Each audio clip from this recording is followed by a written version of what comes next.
નમસ્તે વિદ્યાર્થી મિત્રો અને વાલી મિત્રો, હું છું doctor Jaysinh Parmar, international career analyst. આજે આપણે વાત કરીશું ધોરણ 10 પછી શું. આ આપણે વિડીયોના માધ્યમથી કારકિર્દી વિશેનું માર્ગદર્શન મેળવી રહ્યા છે. એ એએમએ અને આપણી ડીઓ કચેરી મિસ્ટર રોહિત ચૌધરી સાહેબના એક સંયુક્ત પ્રયાસથી દરેક વિદ્યાર્થી અને વાલી મિત્રોને કારકિર્દી માર્ગદર્શન મળી રહે એના માટેનો એક પ્રયાસ છે. તો મિત્રો, આજે આ વિડીયોની અંદર આપણે જાણીશું કે ધોરણ 10 પછી શું.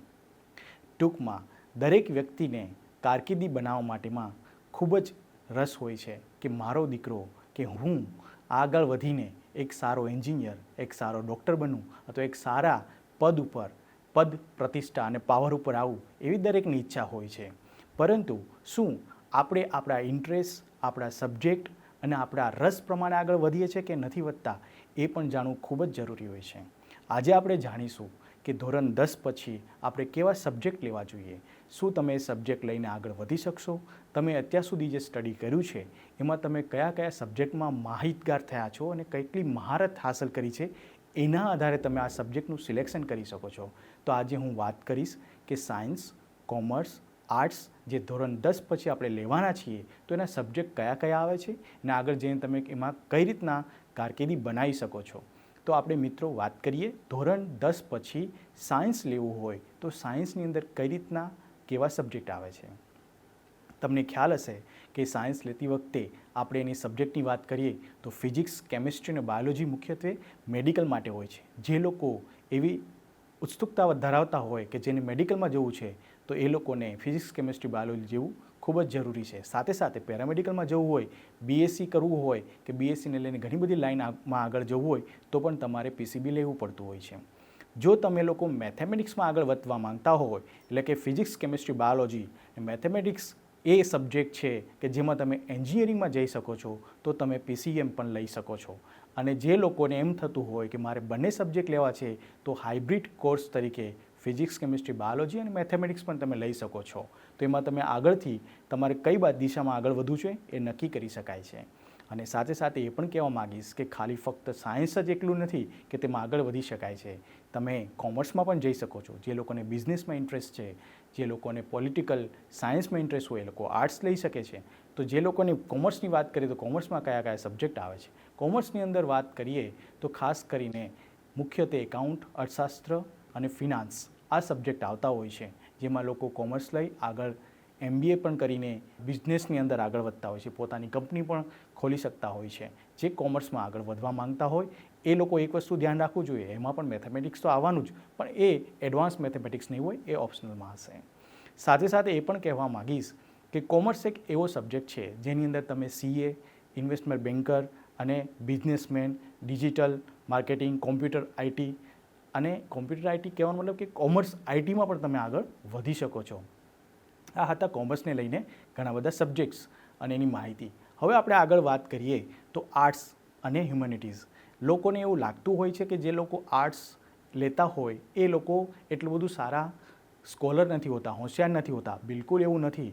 જે લોકો આર્ટ્સ લેતા હોય છે એના માટે ખૂબ જ વિશાળ પ્રમાણમાં કારકિર્દીઓ ઉપલબ્ધ છે. જેમ કે તમારે વકીલ, લો અને UPSC, GPSCની એક્ઝામ આપવી હોય છે એ લોકો આર્ટ્સ લેતા હોય છે. જે લોકોને ફાઇન આર્ટ્સમાં ઇન્ટરેસ્ટ હોય, પરફોર્મિંગ આર્ટ્સમાં ઇન્ટરેસ્ટ હોય એ લોકો પણ આગળ વધતા હોય છે આર્ટ્સ લઈને. જે લોકોને લેંગ્વેજમાં ઇન્ટરેસ્ટ હોય એ લોકો લિટરેચરને એવા ઘણા બધા સબ્જેક્ટ આવતા હોય છે એ લઈને આગળ વધી શકે છે. જે લોકોને હિસ્ટ્રીમાં ઇન્ટરેસ્ટ હોય, પોલિટિકલ સાયન્સમાં ઇન્ટરેસ્ટ હોય એ બધા જ લોકો આર્ટ્સ લઈ શકે છે. પણ તમારે કયો સબ્જેક્ટ લેવો જોઈએ એ તમારા રસનો વિષય છે, તમારા પોટેન્શિયલ, તમારામાં જે શક્તિ છે એનો વિષય છે. આમાં દરેક વિદ્યાર્થીએ એક વસ્તુ જાણવા જેવી છે કે એવું જરૂરી નથી કે હું ખાલી સાયન્સ લઈશ તો જ હું સફળ થઈશ, હું કોમર્સ લઈશ તો જ હું આગળ વધી શકીશ, કે હું આર્ટ્સ લઈશ તો મને સફળતા તરત મળી જશે, એવું બિલકુલ નથી. દરેક ક્ષેત્રમાં દરેક સફળતાના પરિમાણ અલગ અલગ હોઈ શકે, પણ મહેનત એનો બીજો કોઈ વિકલ્પ નથી. તો તમારે મહેનત તો કરવી જ પડશે. પછી તમે સાયન્સ લઈને આગળ વધશો, કોમર્સ લઈને આગળ વધશો કે પછી આર્ટ્સ લઈને આગળ વધશો. એક વાત મને યાદ આવે છે, જાપાન જ્યારે યુદ્ધની અંદર, સેકન્ડ વર્લ્ડ વોરની અંદર જ્યારે એકદમ મૃતપાય થઈ ગયું હતું ત્યારે એ લોકોને ઝડપથી આગળ વધવા માટે એ લોકોએ વિચાર કર્યો કે આપણે એવું શું કરી શકીએ જેથી કરીને આપણે દુનિયાની સાથે કદમથી કદમ મિલાવી શકીએ. અને અત્યારે તમે જોવો છો કે જાપાનની ઇકોનોમી કેટલી સ્ટ્રોંગ છે. તો ત્યારે એ લોકોએ ડિસિપ્લિનમાં વધારે મહત્ત્વ આપ્યું, ફોકસમાં વધારે મહત્ત્વ આપ્યું. એ લોકોએ અલગ અલગ વસ્તુને સેગ્રિગેશનમાં વધારે મહત્ત્વ આપ્યું કે અલગ અલગ વસ્તુ કઈ રીતના કરવી, એને અરેન્જ કઈ રીતના કરવી, એને ફોકસ એક જ ડિરેક્શનમાં કઈ રીતના આગળ વધવું અને ડિસિપ્લિનમાં કઈ રીતના રહેવું. તો તમારે પણ તમારા કોઈ પણ રસના વિષયની અંદર આગળ વધવા માંગતા હો તો તમારે આ વસ્તુનું ધ્યાન રાખવું જ પડશે. જો તમે ડિસિપ્લિનમાં નહીં હો, તમે ડિસ્ટ્રેક્શન તરફ જતા રહેશો તો તમે કોઈ પણ સબ્જેક્ટમાં, કોઈ પણ વિષયમાં, કોઈ પણ કારકિર્દીમાં સક્સેસ નહીં થઈ શકો. તમારે આગળ વધવા માટે તમારે ખુદને દરેક વસ્તુને સેગ્રિગેટ કરવી પડશે. અને સેગ્રિગેટ, અરેન્જમેન્ટ, ડિસિપ્લિન આ બધી વસ્તુ ક્યાંથી આવશે? તમારા ટાઈમ મેનેજમેન્ટ ઉપર.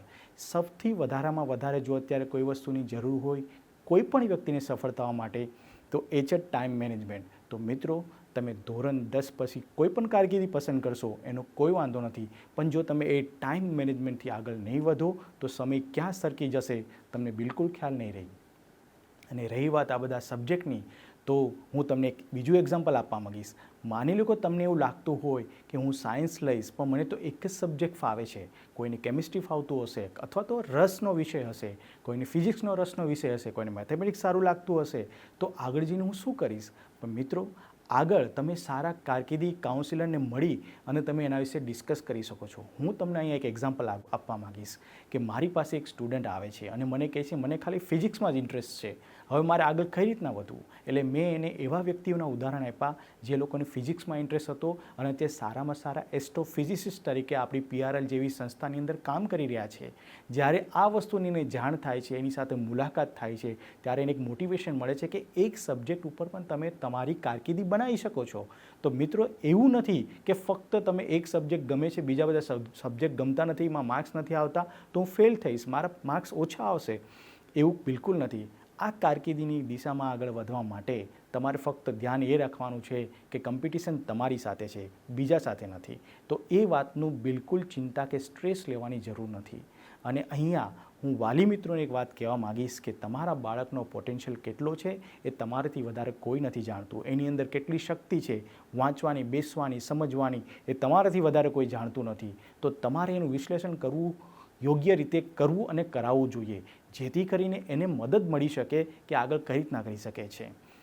અહીંયા એક વાત બીજી સમજવા જેવી છે કે ઘણા લોકો, અત્યારના વાલીઓ એટલા પોતાના બાળકના કરિયરને લઈને એટલા ઇઝ ફીલ કરતા હોય, એકદમ એવું લાગતું હોય કે મારું બાળક જે કરશે એ મારે કરવા દેવું છે, અથવા તો હું જે કહીશ એ જ એને કરવાનું છે. આ બંને દ્રષ્ટિએ બંને વ્યક્તિ ખોટા છે. ઘણી વખત બાળકને ખબર નથી હોતી અને આંધળી દોટ મૂકે છે, જેને આપણે ભેડચાલ કહીએ છીએ, એમાં જતા રહેતા હોય છે. એના ફ્રેન્ડે સાયન્સ લીધું, સાયન્સ લઈ લે છે, એને મેથેમેટિક્સ લીધું, મેથેમેટિક્સ લઈ લે છે. એનું ગ્રુપ, કેમ કે 12 વર્ષ સુધી કે 10 વર્ષ સુધી કે 5 વર્ષ સુધી જે સાથે ગ્રુપ બન્યું છે એમાં જે લોકો જવા માંગતા હોય બધા એક સાથે જવા માગે છે, પણ એને ખબર નથી કે એ એના રસનો વિષય છે, એમાં એ ટોપ કરી લેશે, હું પાછળ રહી જઈશ. અહીંયા તમને એક વાત એ કહેવા માગીશ, તમે એ સમજો, એના દરેક વસ્તુની એનાલિસિસ કરો કે એને કયા સબ્જેક્ટમાં ઇન્ટરેસ્ટ છે, એ કયું કામ કરે છે તો સરળતાથી કરી શકે છે. કેમ કે આપણે જે વાત કરી રહ્યા છે પ્રવાહોની, કારકિર્દી ક્ષેત્રોની કે શૈક્ષણિક લાયકાતની, એના આધારે તમે એનું વિશ્લેષણ કરી અને યોગ્ય કારકિર્દીને આપી શકો છો. કેમ કે એની લાઈફના 18 વર્ષ એ ઇન્વેસ્ટ કરવા જઈ રહ્યા છે. 18 વર્ષ પછી જ્યારે પાછું વળવું પડશે અને આગળ જઈને એ જે તે સબ્જેક્ટમાં આગળ વધી નહીં શકે અને ફેલ થશે તો તમે એને ફેલ કહેશો. ખરેખર એ ફેલ એની કારકિર્દીનો જે એણે નક્કી કર્યું છે, જો એ મહેનત કરવા માગતો હશે પણ મહેનત નહીં થઈ શકી હોય, સંઘર્ષ કરવો પડતો હશે, તો એ ફેલ નથી, એણે દિશા ખોટી પકડી છે. તો આપણે એને યોગ્ય દિશામાં આગળ વધારવા માટે ધોરણ 10 પછી શું, એનો કયો પ્રવાહ નક્કી કરવો, કયા સબ્જેક્ટ નક્કી કરવા, એ તો હવે વિચારવું જ રહ્યું. અને તમે આની માહિતી આપણી DO કચેરી દ્વારા બહાર પાડવામાં આવેલી કારકિર્દીના પંથે અને કારકિર્દી માર્ગદર્શનની પુસ્તિકા દ્વારા પણ મેળવી શકો છો. અને અમારે આ ચેનલ દ્વારા તમે વારંવાર આના વિશેની માહિતી મળતી રહેશે. બીજું એ પણ કહેવા માગીશ કે એવું જરૂરી નથી કે ખાલી ફક્ત એટલા તમને 3 પ્રવાહ લઈને તમે 12મું ધોરણ કરવા માગો છો. મિત્રો, અત્યારે તો આપણી પાસે વોકેશનલ કોર્સિસ કેટલા સારા છે, જેમાં તમે તમારો બિઝનેસ કે તમારી સ્કિલ પ્રમાણે તમે ધરાવતા હો તો ચાલુ કરી શકો છો. કોઈની ઈચ્છા હોય કે મારે સારા ફર્નિચર બનાવવું છે, સારું કાર્પેન્ટ્રીમાં તમે જતા રહો, ITIમાં. ઘણાને ઇલેક્ટ્રિશિયન બનવું છે, ઘણા લોકોને ઇલેક્ટ્રિકને લઈને ઘણા આગળ કામ કરવા છે, તો તમે એમાં ITIમાં તમે જઈને તમારા પોતાના વોકેશનલ કોર્સ કરીને તમારા સ્ટાર્ટઅપ પણ તમે સ્ટાર્ટ કરી શકો છો. એવી સુવિધાઓ ગવર્મેન્ટ દ્વારા પણ કરવામાં આવી છે. સાથે સાથે જે મિત્રો એવું ઈચ્છતા હોય કે મારે એન્જિનિયરિંગ તો કરવું છે પણ મારે 11-12 કરીને 2 વર્ષનો સમય વેડફવો નથી, મારે 3 વર્ષની અંદર જ મારું એન્જિનિયરિંગ કરવું છે, તો આપણી પાસે ડિપ્લોમા એન્જિનિયરિંગના કેટલા સારા કોર્સીસ અવેલેબલ છે, જેમાં તમારી કારકિર્દી ઘણા સમય એટલે તમારી નાની ઉંમરે તમારી કારકિર્દી સ્ટાર્ટ થઈ શકે છે. Diploma mechanical, diploma electrical, diploma in cyber security, જે અત્યારે બધા લોકો સાયબર સિક્યુરિટીની પાછળ પડ્યા છે. તમને ખ્યાલ હશે ડિજિટલ માર્કેટિંગ, આ બધી વસ્તુ એવી છે જેમાં ડિપ્લોમા કોર્સીસ થાય છે.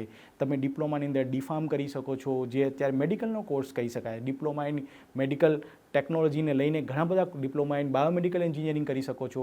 આ બધા કોર્સીસ ડિપ્લોમાના કોર્સીસ છે જે તમે ધોરણ 10 પછી કરી શકો છો.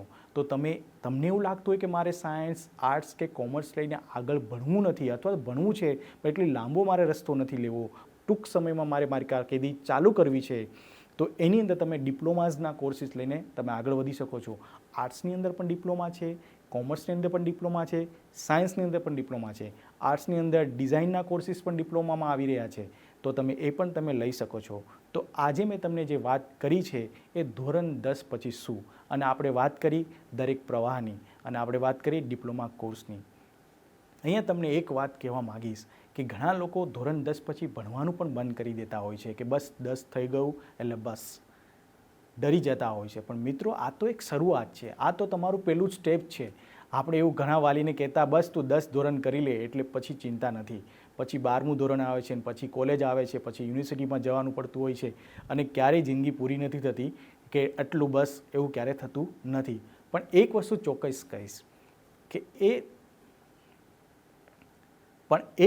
ચોક્કસ કહીશ કે ધોરણ 10 એ તમારું પહેલું પગથિયું છે.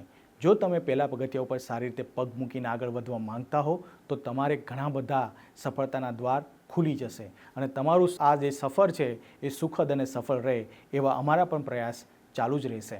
સાથે સાથે તમને કારકિર્દી વિશે થોડી વાત કરીશ. તમે મહાભારત વિશે તો સાંભળ્યું જ હશે. મહાભારતની અંદર દરેક લોકો ગુરુકુળમાં સ્ટડી કરવા માટે એટલે ભણવા માટે ગયા હતા. તમને ખ્યાલ હશે ત્યાં મહાભારતને કે દરેક વ્યક્તિનું જે શસ્ત્ર હતું એ અલગ અલગ હતું. ભીમ હતા તો એની પાસે ગદા હતી. ઇવન તમે દુર્યોધનની વાત કરીએ તો પણ એ ગદાથી યુદ્ધ લડતા હતા. સાથે તમે બીજા જે અર્જુન છે તો એ બાણનો પ્રયોગ કરતા હતા. તમે યુધિષ્ઠિરની વાત કરીએ તો એ ભાલાનો પ્રયોગ કરતા હતા. દરેકના શસ્ત્ર અલગ અલગ હતા. યુદ્ધ એક જ હતું કે એ જીતવાનું હતું, પણ શસ્ત્ર અલગ અલગ હતા. આજની દુનિયાના યુદ્ધમાં તમે સાયન્સ લેશો, કોમર્સ લેશો કે આર્ટ્સ લેશો, તમારા શસ્ત્ર અલગ અલગ હોઈ શકશે, પણ સફળતાથી તમને કોઈ રોકી નહીં શકે. પણ જો તમે એની બરાબરની મહેનત કરી હશે, ફોકસથી આગળ વધ્યા હશો, તો તમને કંઈ પણ પ્રોબ્લેમ નહીં આવે, એવી અમારી શુભેચ્છા હશે. Thank you so much. આપણે આવતા એપિસોડમાં મળીશું. તેમાં ધોરણ 12 પછી શું અને એના પછી કયા સબ્જેક્ટની અંદર આગળ વધવું જોઈએ, માહિતીસભર આપણે એપિસોડ, તમે એના માટે સબસ્ક્રાઈબ કરો, અમારી સાથે જોડાયેલા રહો. નમસ્કાર.